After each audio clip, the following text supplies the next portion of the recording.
So Warlocks, last season we had one of the most dominant builds in the form of the Delicate Tomb Geomag Stabilizer's Chaos Reach spam. That paired with the seasonal artifact for that given season made us one of the most broken classes in the entire game, with us being able to get supers literally in milliseconds and being able to wipe out entire rooms of enemies. That said, with the launch of Edge of Fate, Geomag Stabilizers did get a big nerf alongside the change to the seasonal artifact. With this new artifact not having really any arc based things within it, does this build still have legs on it? Is it still actually usable within the current sandbox of the game? Well, I'm happy to say that yes, it does. And with a few stat changes that came with the Edge of Fate, you can actually make it a lot more potent than it was inside of the game before. So with all that said, let's dive into the details of this build, starting out with, of course, the Geomag Stabilizer boots. For those who don't know what this pair of boots does, it has the perk Close Enough, where damaging targets with Chaos Reach extends its duration, and collecting Ionic Traces grant you Chaos Reach energy. And sprinting while near maximum bolt charge will actually grant you stacks of bolt charge over time, which is very handy. Pairing this with the fusion rifle Delicate Tomb is also going to be mandatory for this build, as it comes with the perk Traitorous Vessel, where final blows with this weapon have a chance to generate Ionic Traces, with powerful foes and opposing guardians always generating those traces. And you also have Tempest Cascade, where collecting an Ionic Trace overcharges this weapon's next shot, jolting targets on hit.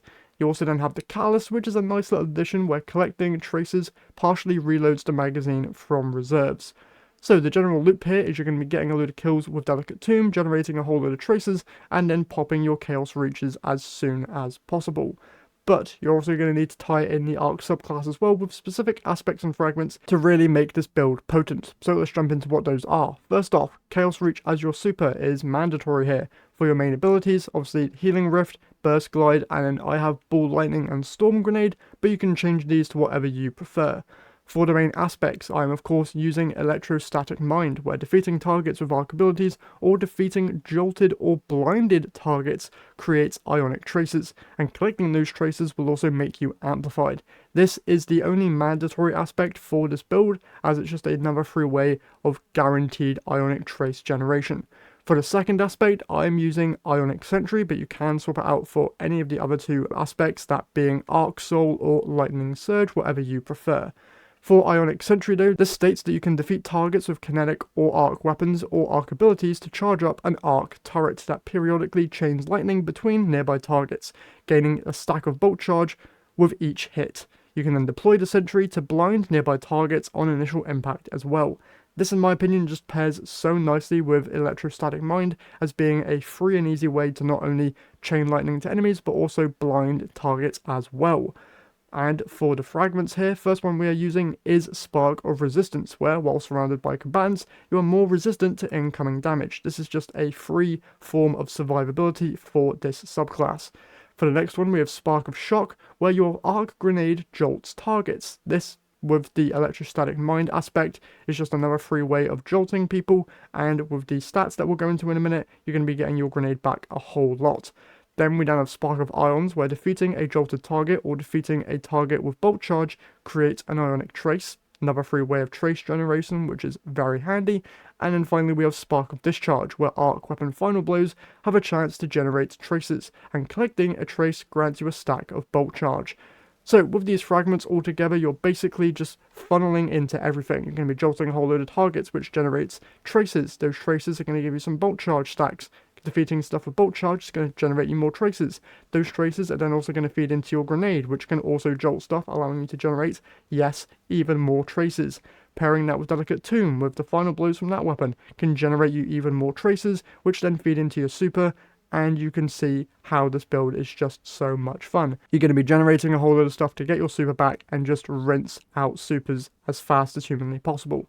Now, for the main stats you are going to want for this build, I am rocking currently a 128 super and 100 grenade. Now, getting your super to 200 would be the best outcome for this, because as you get above 100 in the super stat, your super just does more damage inside of PvE, at 128 super, I'm getting a 12.3% increase to my total damage, and I believe this can cap out at 200 stat at around like a 45% total damage increase. So a 45% damage buff to Chaos Reach with this build is going to be so nice. But if you just want to have generalized builds here, focus mainly on just your super stat and your grenade stat. Obviously, if you can get these two higher than 100, do that, but I wouldn't recommend completely murdering your other stats as well, as those can also be nice little bumps to this build.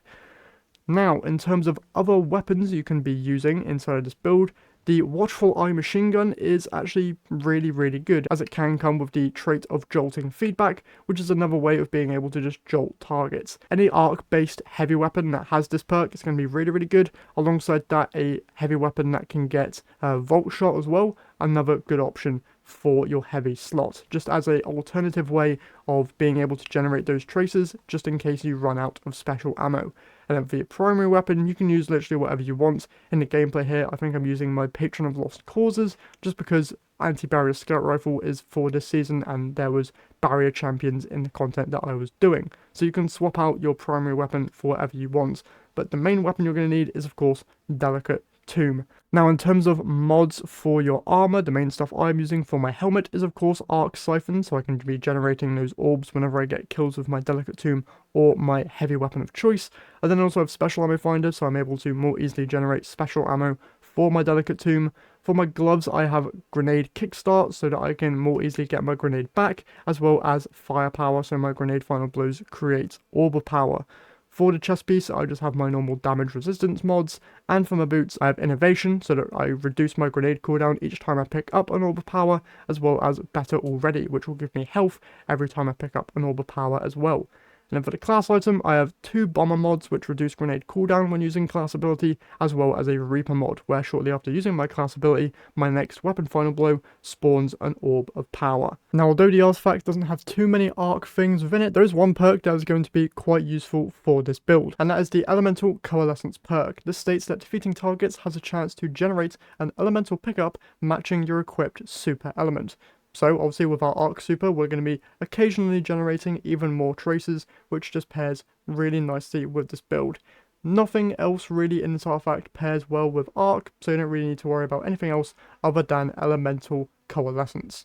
Now, if you're at the point where you're farming out different armor sets for armor set bonuses, one set that I would actually very much recommend you use is going to be from, I believe it's just general PvP, the Last Discipline suit. This armor set gives you the 2-piece and 4-piece bonuses that are very good for this build. The 2-piece just states that final blows with primary ammo weapons grants your primary ammo weapons temporarily increased reload, which is just a very good perk generally. But then the main one here is the 4-piece, where picking up an orb of power is going to grant you special ammo progress. Now, this isn't just free special ammo, it's just going to fill up your special ammo meter, which is going to help with just special ammo generation generally. With you needing to use Delicate Tomb a lot to get your super back as fast as possible, this 4-piece is probably going to be very good for this build. So if you're at the point where you're looking for different armor piece bonuses, this one is going to be probably the one that I would recommend, although there isn't really too many armor sets that are mandatory for specific builds, so you can just go with whatever you want, but this 4-piece, like I said, is going to help out if you are running into special ammo problems. And I believe that is everything for this build. Like I said at the beginning, this build is still a whole lot of fun. If you used it last season, you are going to notice that you aren't getting your supers as quick, but you still are able to get them generally pretty darn fast. And it's a very fun ad clear build just for general gameplay, as well as endgame content, because the survivability actually isn't all too bad either. And with that all said, that's everything for today's build video. So hopefully you guys enjoyed. If you did, remember to leave a like and subscribe to the channel, as it really does help me out here a ton. But that's all I have for you guys today. So once again, hope you enjoyed, and I will see you all in the next one.